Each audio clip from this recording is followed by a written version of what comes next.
All right, let's actually go to the RC passage, like I mentioned, and let's hope. Well, maybe for the first one, we'll pick it.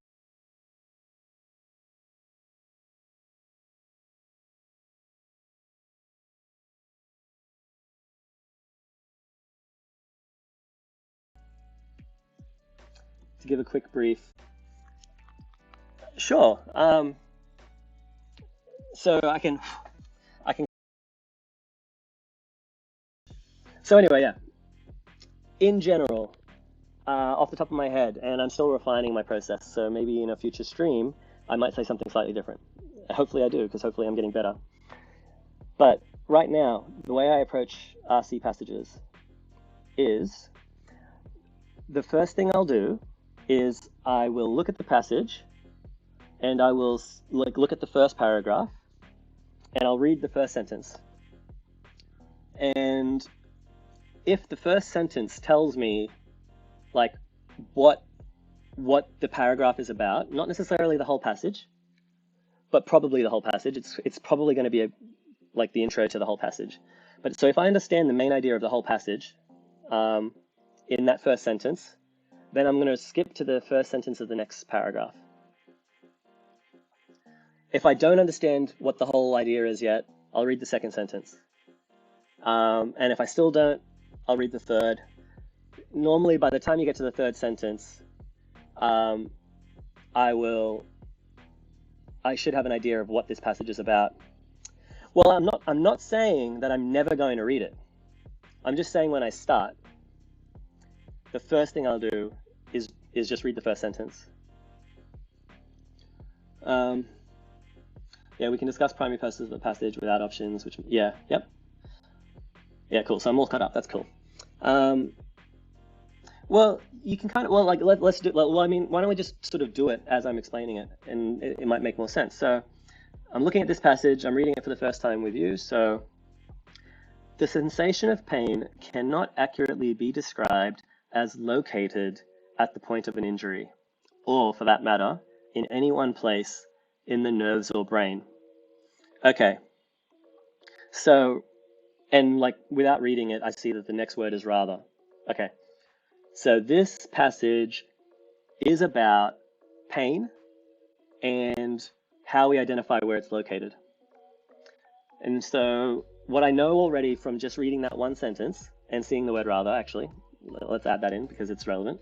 What I already know is some people think that you can talk about pain in your hand or pain in your foot, and that is an appropriate way to talk about pain, that it's located in a place. The author disagrees. So because they're literally saying it cannot just be described that way, rather it's going to be described some other way. I don't need to know what that other way is yet, but I do know that they're about to tell me. So I don't need to read the rest right now. I'm going to skip ahead to read the first sentence of the next paragraph, because I already understand the first paragraph now, and I know what the main idea of the whole passage is. So if I skip ahead and read the first sentence of the second paragraph, I'm probably not going to read anything else in the second paragraph right now.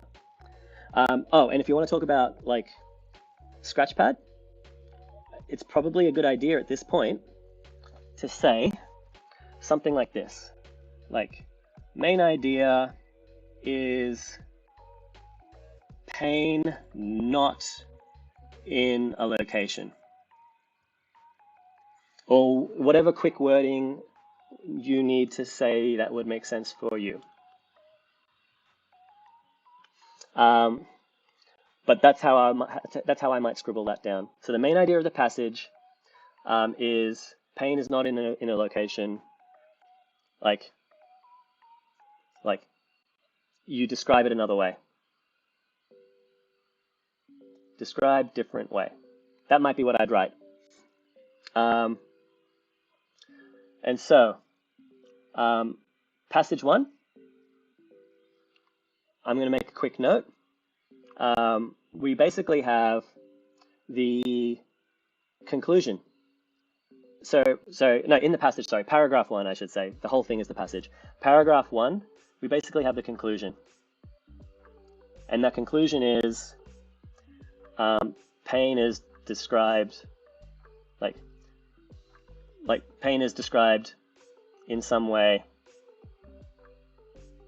like not equal to location. That'd be what I'd write. And now I don't really actually need to know what that is yet, necessarily. Paragraph 2. I'm going to read the first sentence, and that's going to tell me what paragraph 2 is about.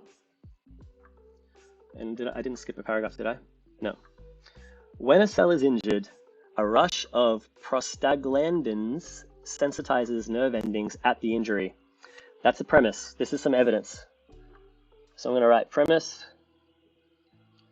or evidence. You can write whichever word makes sense for you. That whole paragraph is going to just be evidence. It's going to be some explanation of various things about pain. And if I scan through and I'll just look for any, I can scan through, and I'm not really going to do it with any kind of time. I'm just going to say when a cell is injured, aspirin, the drug's effectiveness against pain is proportional. Okay, all of that looks like evidence, which is consistent with what I expected, because if it was going to be anything else, it was going to be in the first sentence. And then we have a massively long paragraph at the end. But again, I'm starting with just the first sentence. From nerve endings at the injury, pain signals move to nerve endings, move to nerves feeding into the spinal cord. All right. With a paragraph this long, it's probably going to be in parts. That's way too long. So it's probably going to have some other confirmation of the conclusion somewhere in there. But I haven't seen that yet. But I'll start with, more premise to start with. And then I'll scan for keywords like therefore, however, clearly, whatever. Endorphins,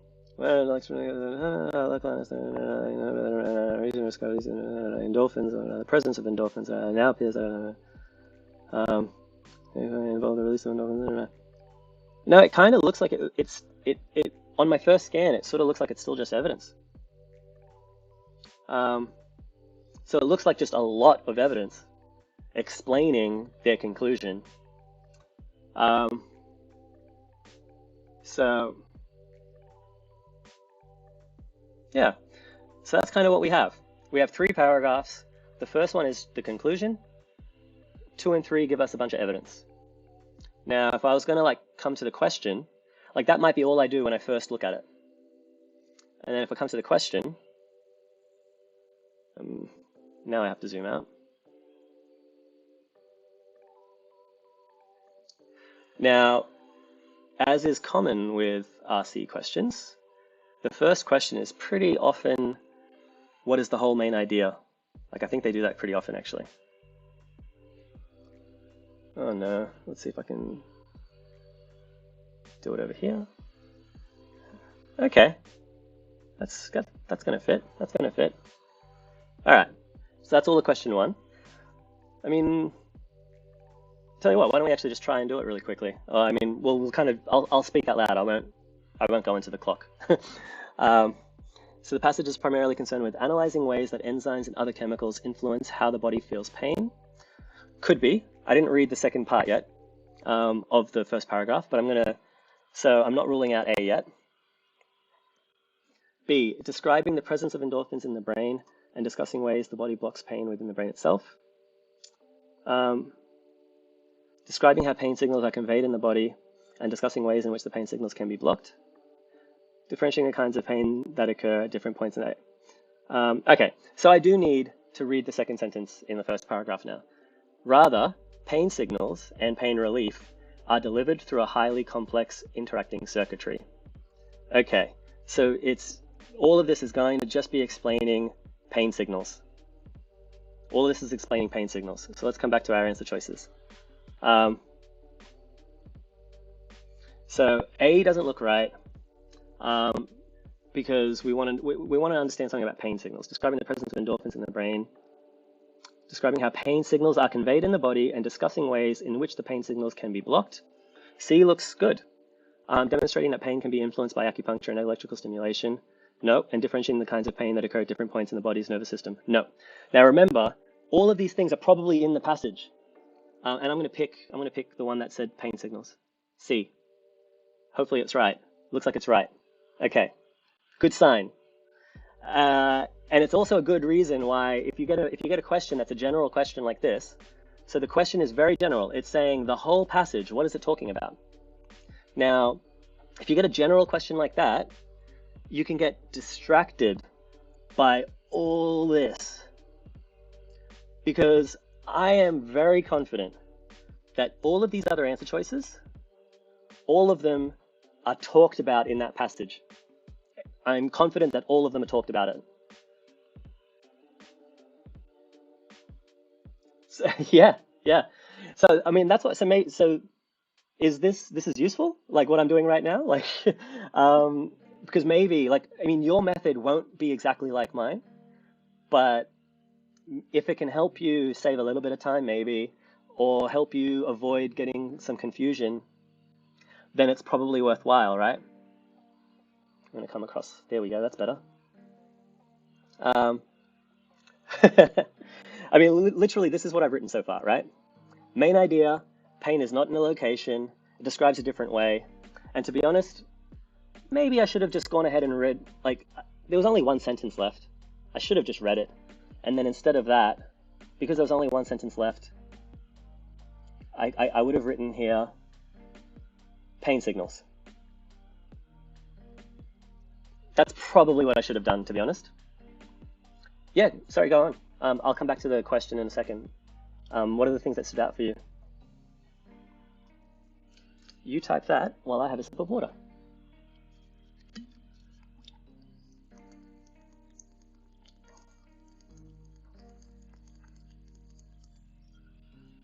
Yeah, exactly. Hey, Miss Barda, welcome back. I don't know if I have an unlurk command. I don't know. Maybe I should have done that. Let's talk later about what that even means, because I don't really know what to do with it. Which ends up really fogging the answer options. Cool. So, Miss Barda, just really quickly to catch you up on what we're looking at right now. You've probably seen questions like this in the past because this is not unique to the GMAT. Reading comprehension, where they give you a bunch of text and then they ask you questions about it. What we were just doing was I was walking through how I approach the start of the question, or how I approach the passage, and therefore how I approach the question. And so far it looks like Alm is getting some value out of it, which is good. And a quick recap is what I've got on this scratch pad here is a summary of the notes I made. So all I did was I read the first sentence of each paragraph to get, because a well-written paragraph, a well-written passage will have topic sentences. Because good writing always has topic sentences. You will never start a paragraph with something that's not summarizing the whole paragraph. So if we know that the first sentence should be summarizing the paragraph, then we don't need to read the rest to know what it's about. And in the GMAT, every paragraph is a good paragraph. Like every passage is well written. So just to be a bit more critical here, what if in case they say X in first sentence, but the main point is Y? We would know that by reading the first sentence of second paragraph, because they're not going to start the second paragraph continuing to confirm X and then halfway through say, but here's my actual point. If their point is Y, they will start paragraph 2 with Y, because that will be the topic sentence of that paragraph. Yeah. Anyway, cool. That's pretty much a summary of what my method was. I start with reading the first sentence of the first paragraph, and then I'll read as much of the first paragraph as I need to understand what's the main point of the whole passage. And then once I have that, I just read the first sentence of each paragraph, and I make a quick note about what it does. So, main idea in this passage from reading that first paragraph was pain is not about being in a certain location, it's about pain signals. Paragraph 1 is our conclusion. Our conclusion is it's about pain signals. Paragraph 2 gives us more evidence to support our conclusion. Paragraph 3 gives us even more evidence that supports our conclusion. And I knew that just from reading the first sentence and basically saying, okay, this is evidence and it's still in support of the first thing. Oh, this is technically another paragraph. There's a paragraph 4, and I just didn't notice it because they spaced it differently. So in hindsight, I would have written um, this. Paragraph 4, recent discoveries in the study of pain have involved the brain itself, blah, blah, blah. More evidence. So it's another premise. It's more evidence. Okay, that's what I would have written if I realized that that was a separate paragraph. But what if it's something similar like economy and jobs? But just to be more critical here, what if in case they say X in first, economy and jobs? Well, I mean, as long as we're here, let's see how many questions there are. 3, 4. Like, we can have a quick look at some of these other questions to see if the general ones, and you can see that you don't need more than what I've done here. But yeah, we'll do another passage after this. Well, we'll see. We'll see if it's. So yeah, so with this question 1, we were able to answer C because we know the main idea of this is about pain signals, and we so the passage is primarily concerned with analyzing ways that enzymes and other chemicals influence how the body feels pain. So what I just started saying, it's Elizabeth, right? Or Liz, if you go by Liz. So what I just started saying when you joined, Liz, was, I'm going to say Liz until you tell me not to, was that every wrong answer in this is going to be in the passage. So there'll be something in here about enzymes, and there'll be something in here about the presence of endorphins in the brain, which we know because I just read that, because the recent discoveries involved the brain itself, and the first word there was endorphins. That's where I saw it. So like every one of these things is going to be described in the passage. But what's the main point? The main point is about pain signals. So now if they talk about enzymes, that's not the main point. The enzymes are only being talked about to describe pain signals in some way. The presence of endorphins is only talked about to describe pain signals in some way. Which brings us to C, describing how pain signals are conveyed in the body and discussing ways in which the pain signals can be blocked. That's going to be the main point, because we know in the first paragraph, we only heard about pain signals are delivered through the body. Everything else is going to be evidence supporting that.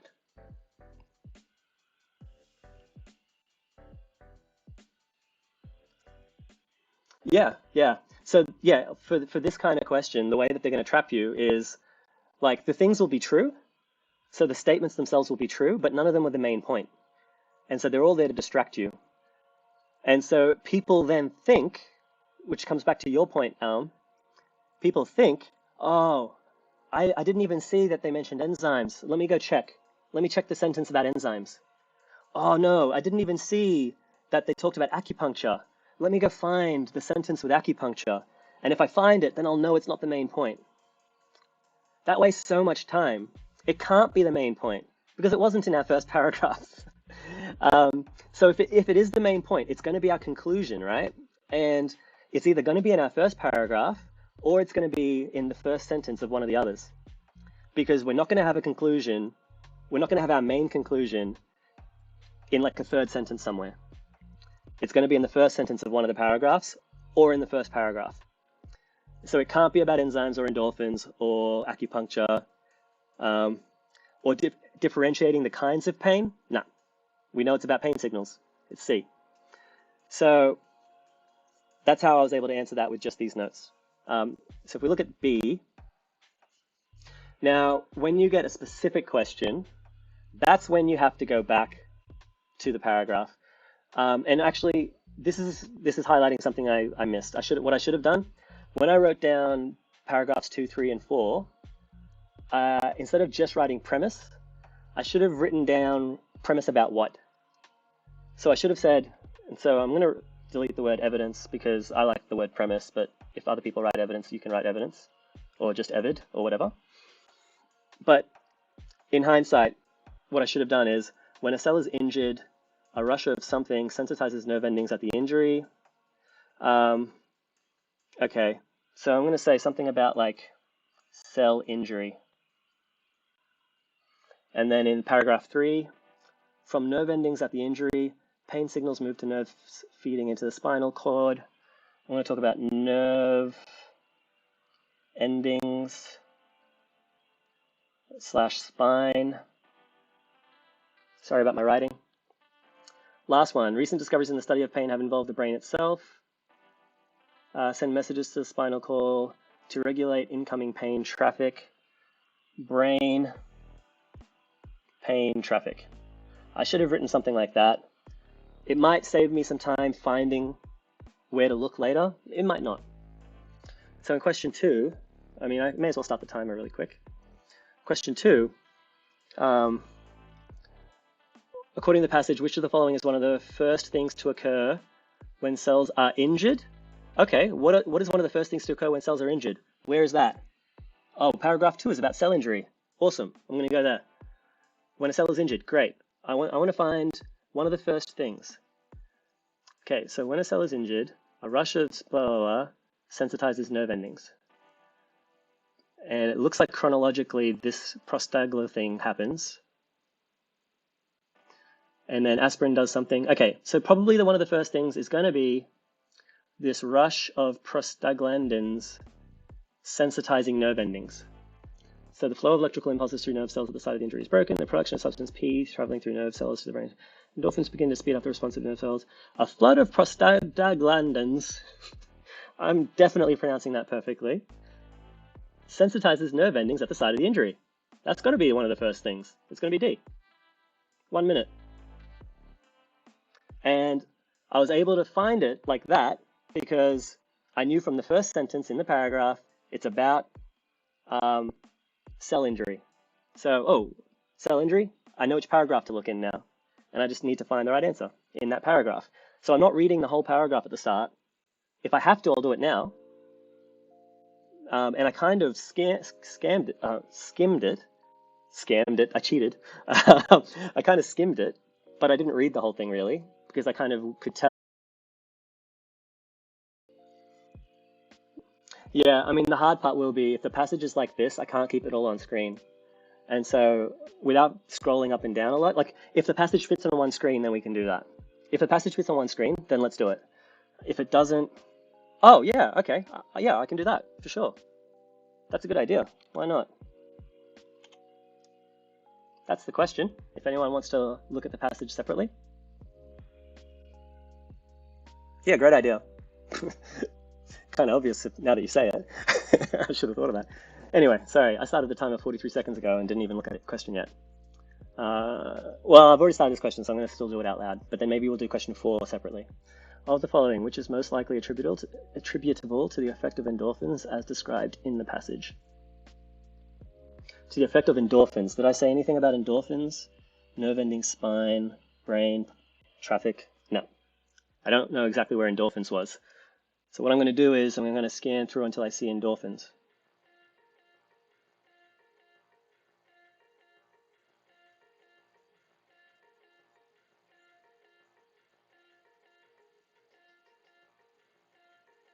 Endorphins, boom. So the question is, most likely attributable to the effect of endorphins as described in the passage. So endorphins are a class of small peptides that help to block pain signals within the brain itself. So something here is going to talk about blocking pain probably. After injection of Novocaine, a patient has no feeling in the area where the injection was given. That looks like it's blocking pain. After taking ibuprofen, a person with a headache gets quick relief. Okay, okay, so these are all talking about pain blocking, which means medication might be the separate point. After receiving a local anesthetic, an injured person reports relief in the anesthetized area. After being given aspirin, a child with a badly scraped elbow feels better. Or after acupuncture, a patient with chronic back pain reports that the pain is much less severe. All right, I do need to come back and read a little bit more to be sure. Endorphins block pain signals. May also help to explain differences in response to pain signals, since individuals seem to differ. So here we go. A number of techniques for blocking pain, such as acupuncture and electrical stimulation, involve the release of endorphins. So now we know it's the acupuncture answer. It's E. Now, I started doing this at about 50 seconds. So I took probably like a minute and a half. That was actually pretty long. Did I start at 50 seconds? Yeah, it might have been later than that. It didn't feel like a minute and a half. I felt like quicker than that. All right. So if you are ready, yeah. I thought I remember saying out loud 45 seconds. I haven't even looked at it yet. So I feel like I must have started at about 50. And so for it to have gotten to almost 250, yeah, that's surprising actually.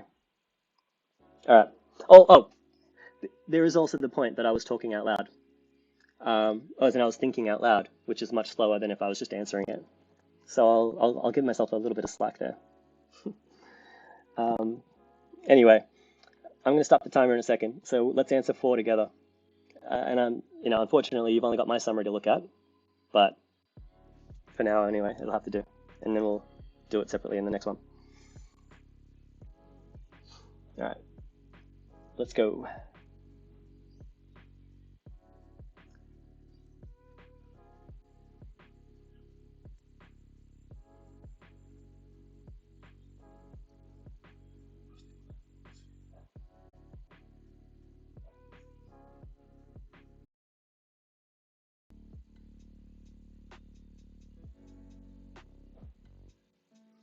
Oh, I should have answered that way quicker than I did. Time, sorry. I can't hide it. There we go. Yeah, I should have answered that much quicker than I did. I got lost in my own trap that I just talked about. So the whole trap of scanning for every answer choice instead of looking for the one that is directly answering what you. Oh, similar to the last question, the way that we can kind of tackle this one is basically by just saying, okay, from the passage, prostaglandin synthetase is only partially blocked. Which of the following is likely to be true? Well, I remember that the second paragraph talks about prostaglandin. So we go there. So prostaglandin sensitizes, specifically prostaglandin synthetase. I can kind of skip ahead and go, okay, I can find that there. So if it's only partially blocked, what's likely to be true? Well, let's see what it is quickly. Aspirin and other similar drugs keep prostaglandins from being made by interfering with an enzyme known as prostaglandin synthetase. The drug's effectiveness against pain is proportional to their success in blocking this enzyme at the site of injury. That's actually all you need to read to answer this question. Yeah, so the answer was B, which I got, but I was getting lost in the whole check every answer, which was what I was just saying not to do. So if we do this in like the right order, like I was saying, prostaglandin synthetase is only partially blocked. Again, my pronunciation is probably perfect, I'm sure. So what is it? That's when prostaglandins don't get made because they're being interfered with. And how good a drug is, how effective a drug is against pain is proportional with how well it blocks it. So if it's only partially blocked, it's only going to partially block pain. Our answer is going to say that. So some endorphins will be produced and some pain signals will be intensified. No, nothing there, nothing in this says that. So that's not going to be right. Some substance P is likely to be produced, so some pain signals will reach the brain. This should have looked like pretty clear. Okay, it's blocking some, so some will. Okay, so B stays in. C, some sodium ions will be blocked, so some pain signals will not reach the brain. We didn't really see anything about sodium ions. So this is what made me kind of start thinking I needed to check. Because now we've got something about substance P and we've got something about sodium ions. Okay, so C stays in as well, we're not sure. Some prostaglandins will be produced, yes, but production of substance P will be prevented. We don't know that. So what this tells me is I do need to confirm what substance P is. And some peptides in the brain will receive pain signals and begin to regulate incoming pain traffic. That could also be true. All right, first thing, let's confirm substance P. So when impulses get to the spinal cord, a pain signaling chemical known as substance P is released. So substance P will get created anytime there's pain. So substance P will still happen if there is going to be pain. So this is going to be true. So we can kind of already tell B is going to be true. And when I realized that, that's when I picked B. But if we want to really be sure, we can double check sodium ions. So let's find that. We're scanning for the words sodium ion, which is here. They inhibit the flow of sodium ions through the membranes, making the nerves electrically quiescent. Thus, no pain signals are sent. Okay, so sodium ions are talking about, like, sodium ions are how the pain signals are sent. Well, nothing here talked about blocking sodium ions. That's too far away. Immediately following there being this synthetase process, some pain signal is going to start getting sent. And when that happens, substance P is created in the spine. So that's the next thing. We can't then say after that, now aspirin is going to somehow block sodium ions as well. Like, no. So that's too far away. And equally, we know that, like, there's nothing there saying production of substance P will be prevented. I think we already ruled that out, because P just happens anytime there's pain, and there will be some pain. So some peptides in the brain will receive pain signals and begin to regulate incoming pain traffic. This is what I mean. I was kind of double checking everything. Small peptides, endorphins start blocking. So nothing here is telling us, nothing in that was talking about endorphins. So that's how we know it's B. Does that make sense?